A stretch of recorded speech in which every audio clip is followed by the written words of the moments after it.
Good morning, I'm Scarlett Swetanovich, and this is your morning news fix for Friday the 7th of November. In this update, Relief Jevon McSkimmings pleaded guilty to the charges he was facing for possessing objectionable publications. The former Deputy Police Commissioner has admitted he had child sexual exploitation and bestiality material on his work devices.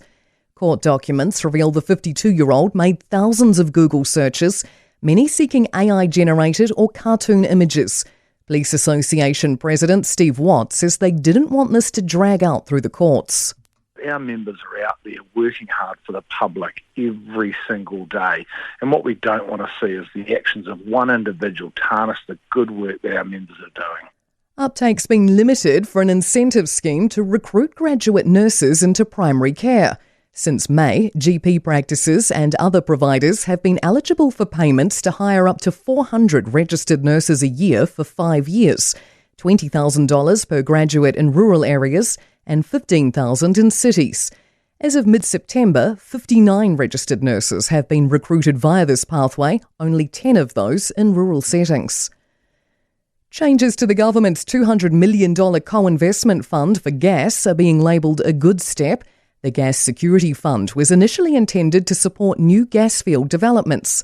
It will now enable a range of investments that will accelerate or increase the volume of gas to market. Martin Gummer, the managing director of energy management company Optima, says the fund was recognition there was a problem, but these changes are an improvement. Government's probably realised that it's the short to medium term is really the greater issue and the higher priority. So I think this fund looks as if it's better targeted and more flexible. Iwi leaders are keeping up their efforts to bring peace to the tumultuous Te Pāti Māori after weeks of infighting. The National Iwi Chairs Forum has now managed to broker a meeting next week between Te Pāti Māori's leadership and MP Te Kuta Ferris.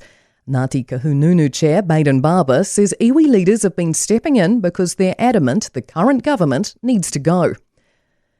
Sky-high costs for pilot and engineering training still appear to be putting New Zealanders off the aviation industry.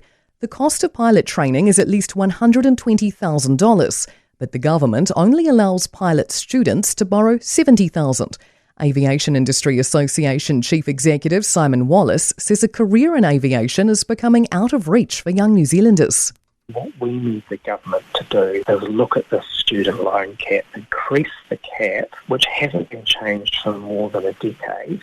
Social skills remain more in demand than technical know-how when it comes to competing on the job market. New data from job ad platform Seek shows employers are particularly looking for customer service, leadership and relationship building skills.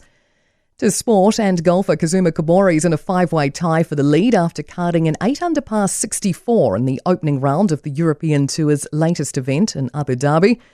New Zealand's beaten the West Indies by 3 runs in the second T20 Cricket International of the 5-match series in Auckland.